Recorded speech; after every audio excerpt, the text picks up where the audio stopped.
Telugu audio Bible సంఖ్యాకాండము 29వ అధ్యాయము.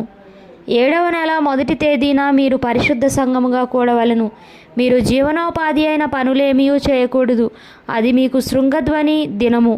నిర్దోషమైన ఒక కోడెదూడను ఒక పొట్టేలును యెహోవాకు ఇంపైన సువాసన గల దహన బలిగా అర్పింపవలెను. వాటి వాటి విధి ప్రకారముగా అమావాస్యకు అర్పించు దహన బలియు దాని నైవేద్యమును, నిత్యమైన దహన బలియు దాని నైవేద్యమును, వాటి పానార్పణములను గాక మీరు నిర్దోషమైన ఏడాది వగు 7 మగ గొర్రె పిల్లలను యెహోవాకు ఇంపైన సువాసన గల దహన బలిగా అర్పింపవలెను. వాటి నైవేద్యము నూనెతో కలుపబడిన గోధుమ పిండి. ప్రతి కోడెదూడతో తూములో 3 10వ వంతులను, పొట్టేలుకు 2 10వ వంతులను, 7 గొర్రె పిల్లలలో ఒక్కొక్క పిల్లతో ఒక్కొక్క 10వ వంతును మీ నిమిత్తము ప్రాయశ్చితము చేయబడుటకై పాప పరిహారార్థ బలిగా ఒక మేక పిల్లను అర్పింపవలెను. ఈ 7వ నెల 10వ దినమున మీరు పరిశుద్ధ సంఘముగా కూడవలెను. అప్పుడు మిమ్మల్ని మీరు దుఃఖపరచుకొనవలెను, ఏ పనియూ చేయకూడదు. ప్రాయశ్చితము కలుగుటకై పాప పరిహారార్థ బలియు, నిత్యమైన దహన బలియు దాని నైవేద్యమును, వాటి వాటి పానార్పణములు గాక మీరు ఒక కోడెదూడను ఒక పొట్టేలును ఏడాదివైన 7 గొర్రె పిల్లలను యెహోవాకు ఇంపైన సువాసన గల దహన బలిగా అర్పింపవలెను. అవి మీకున్న వాటిలో నిర్దోషమైనవై ఉండవలెను. నూనెతో కలుపబడిన పిండిని నైవేద్యముగాను, ప్రతి కోడెతో తూములో 3 10వ వంతులను, ఒక పొట్టేలుతో 2 10వ వంతులను, ఆ 7 గొర్రె పిల్లలలో ఒక్కొక్క పిల్లతో ఒక్కొక్క 10వ వంతును పాప పరిహారార్థ బలిగా ఒక మేక పిల్లను అర్పింపవలెను. మరియు 7వ నెల 15వ దినమున మీరు పరిశుద్ధ సంఘముగా కూడవలెను. అప్పుడు మీరు జీవనోపాధి అయిన పనులేమీ చేయక 7 దినములు యెహోవాకు పండుగ ఆచరింపవలెను. నిత్యమైన దహన బలియు దాని నైవేద్యమును దాని పానార్పణమును గాక యెహోవాకు ఇంపైన సువాసన గల దహన బలిగా 13 కోడెదూడలను, 2 పొట్టేళ్లను, ఏడాదివైన 14 గొర్రె పిల్లలను అర్పింపవలెను. అవి నిర్దోషమైనవై ఉండవలెను. నూనెతో కలుపబడిన గోధుమ పిండిని నైవేద్యముగాను, ఆ 13 కోడెదూడలలో ప్రతి దూడతో తూములో 3 10వ వంతులను, ఆ 2 పొట్టేళ్లలో ప్రతి పొట్టేలుతో 2 10వ వంతులను, ఆ 14 గొర్రె పిల్లలలో ప్రతి పిల్లతో ఒక్కొక్క 10వ వంతును పాప పరిహారార్థ బలిగా ఒక మేక పిల్లను అర్పింపవలెను. 2వ దినమున నిత్యమైన దహన బలియు దాని నైవేద్యమును, వాటి పానార్పణములను గాక మీరు నిర్దోషమైన 12 కోడెదూడలను 2 పొట్టేళ్లను ఏడాదివైన 14 గొర్రె పిల్లలను విధి ప్రకారముగా వాటి వాటి లెక్క చొప్పున ఆ కోడెలతోనూ పొట్టేళ్లతోనూ గొర్రె పిల్లలతోనూ వాటి వాటి నైవేద్యమును పానార్పణములను పాప పరిహారార్థ బలిగా ఒక మేక పిల్లను అర్పింపవలెను.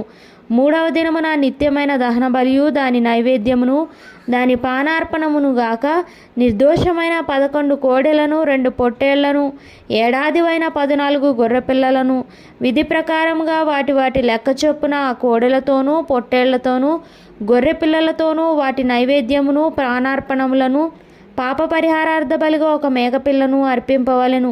4వ దినమున నిత్యమైన దహన బలియు దాని నైవేద్యమును పానార్పణమును గాక నిర్దోషమైన 10 కోడెలను 2 పొట్టేళ్లను ఏడాదివైన 14 గొర్రె పిల్లలను విధి ప్రకారముగా వాటి వాటి లెక్క చొప్పున ఆ కోడెలతోనూ పొట్టేళ్లతోనూ గొర్రె పిల్లలతోనూ వాటి నైవేద్యమును పానార్పణములను పాప పరిహారార్థ బలిగా ఒక మేక పిల్లను అర్పింపవలెను.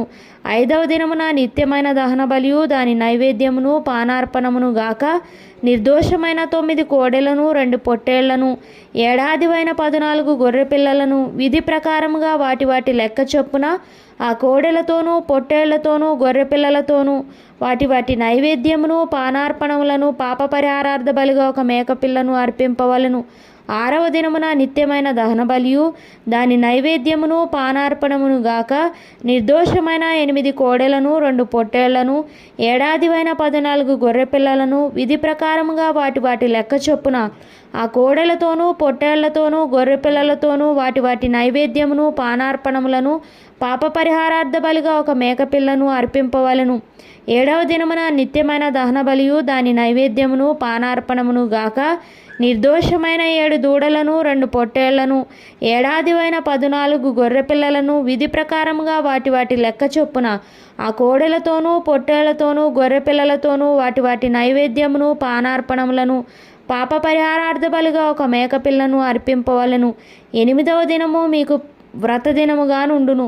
అప్పుడు మీరు జీవనోపాధి అయిన పనులనేమీ చేయకూడదు. అందులో నిత్యమైన దహన బలియు దాని నైవేద్యమును పానార్పణమును గాక మీరు యెహోవాకు ఇంపైన సువాసన గల దహన బలిగా నిర్దోషమైన ఒక కోడెదూడను, ఒక పొట్టేలును, ఏడాదివైన 7 గొర్రె పిల్లలను విధి ప్రకారముగా వాటి వాటి లెక్క చొప్పున ఆ కోడెదూడతోనూ పొట్టేలుతోనూ గొర్రె పిల్లలతోనూ వాటి వాటి నైవేద్యమును పానార్పణములను పాప పరిహారార్థ బలిగా ఒక మేకపిల్లను అర్పింపవలెను.